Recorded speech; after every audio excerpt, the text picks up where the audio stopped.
It's known that emergent technologies and social media tools can be very effective in that they create an established platform for people to network and better communicate ideas, opinions, and interests. However, there are numerous concerns that arise with the advance of social medias being implemented in the workplace today.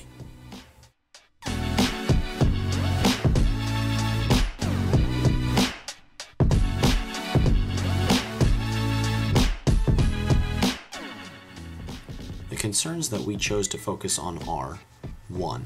The danger and implication of work life and personal life becoming too close or too intertwined. 2. Privacy concerns, which include being more susceptible to viruses and hacking, as well as the leak of internal information about the company through means of Facebook. Other implications could be as serious as stalking or cyberbullying. 3. Unethical conduct, jealousy, mistrust, and conflict produced and blamed on the user, or against that user. This leads to 4. A negative image or impression gained by inappropriate information added by you or by someone else. This includes posting pictures with suggestive content, alcohol use, drug use, and/or similar content. Also posts or status updates relating to the above examples. 5. Another concern is a lack of concentration and focus. Regardless of how multifunctional or time-conscious you think you are, it's a fact that when a person is juggling many tasks, such as the daily tools of a full-time job, in addition to being on a social media tool like Facebook or watching a YouTube clip, the work quality and performance will be of a lower level. And 6. Our concern has to do with the people getting behind the technology, not understanding how it works and therefore using it wrong, misunderstanding it, or not using it to its full potential. Social media platforms serve as great tools if we know how to use them and use them correctly. So, who does this apply to? In a few seconds, we will be presenting some strategies and examples that we have collected. First, we would like to introduce you to the industries we collected these examples from. Each of our interviewees work at a company that are dispersed or do not have a single office location, meaning they either work with several offices spread throughout the country or the world, or they do not have an office to work out of, therefore need an efficient form of communication to keep everyone in the company up to date. They mentioned that they use Twitter, Facebook, Google Docs, LinkedIn, blogs, and YouTube in order to keep up that communication. Not only are these strategies helpful to the employees and companies that we have interviewed, which include marketing, consulting, and law firms, they are extremely applicable across all industries as well as people in general. They can especially be applied to the younger generations who are the future business people of the world. So, to return to our strategies, we came up with 6 simple strategies to keep your online communication clean and savvy. Keep it separate.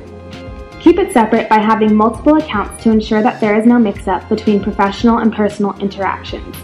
The positive outcome of this strategy is being able to have internal networking and communication while maintaining personal networks without running the risk of the two interfering. One of our interviewees said that she prefers to have 2 accounts, one with Facebook and one with LinkedIn. While keeping both conservative and appropriate, she is able to control who will be in each network. Friends in Facebook, and business relationships furthered in LinkedIn. In another interview, the interviewee said that she tries very hard not even to friend people in her office. A third interviewee goes even farther by ignoring Facebook requests from coworkers in his office if he was not friends with them prior to their employment. Sometimes this is unavoidable, as others may feel animosity if you refuse to be friends with them on social networking sites. If that is the case, our next strategies can help. Our second strategy is to keep it private by knowing your privacy settings and controlling who sees how much to avoid negative implications of you in professional environments. Some positive outcomes are that you will be able to protect yourself, avoid the possibility of negative judgments from coworkers who are a part of your Facebook group, and even protect yourself when future possible employers do background checks. This strategy was stressed in several of our interviews, namely because if the privacy settings are not adjusted to suit how private you want to keep your profile, Companies, as well as people you may not want knowing where you are or what you do, can look you up through a simple Google search and find out all of that information.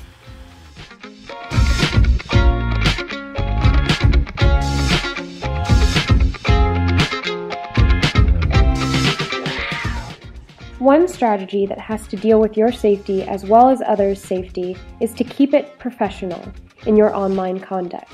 This is to avoid any chance of potential harassment or possibly offending coworkers.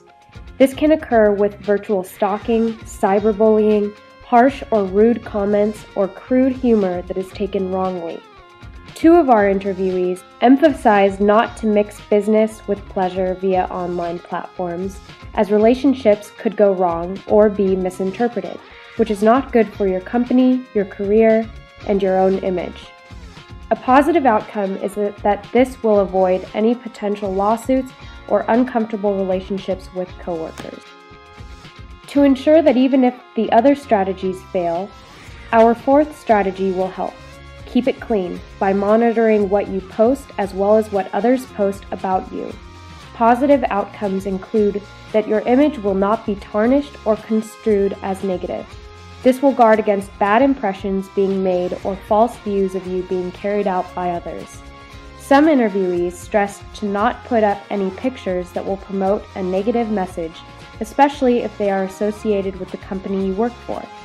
Another interviewee expressed that with an upcoming generation being hired and the older generation doing the hiring, the younger generation doesn't understand the things that they are putting on Facebook seem too personal to the older generation. They are not conscious of the image this creates for them, because they don't know anything other than their generation's trends of publishing information on social media sites.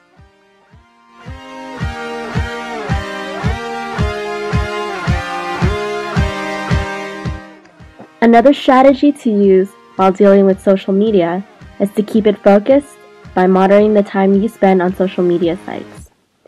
Although these sites can be a boost to networking and efficiency in gaining and sending information, it can also serve as a distraction. Many companies actually forbid their employees from using social media while they work because it's deemed a distraction. One of our interviewees suggested using LinkedIn at home versus during work hours to avoid professional distraction while at your present job.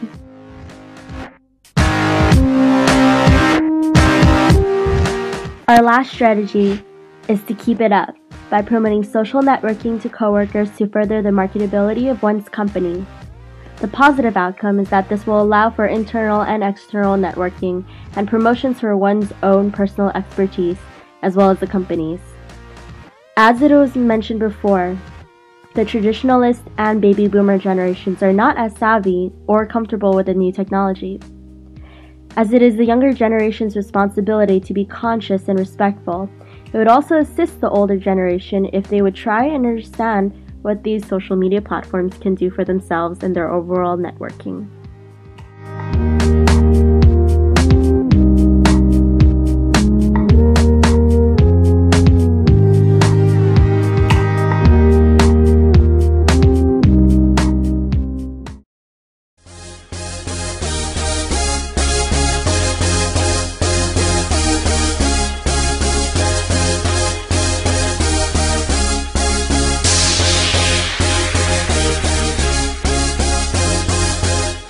In conclusion, our study took us through how social media platforms are used in the corporate world.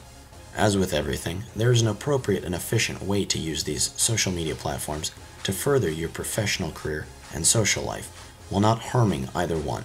If you follow these strategies, 1. Keep it separate. 2. Keep it private. 3. Keep it professional. 4. Keep it clean.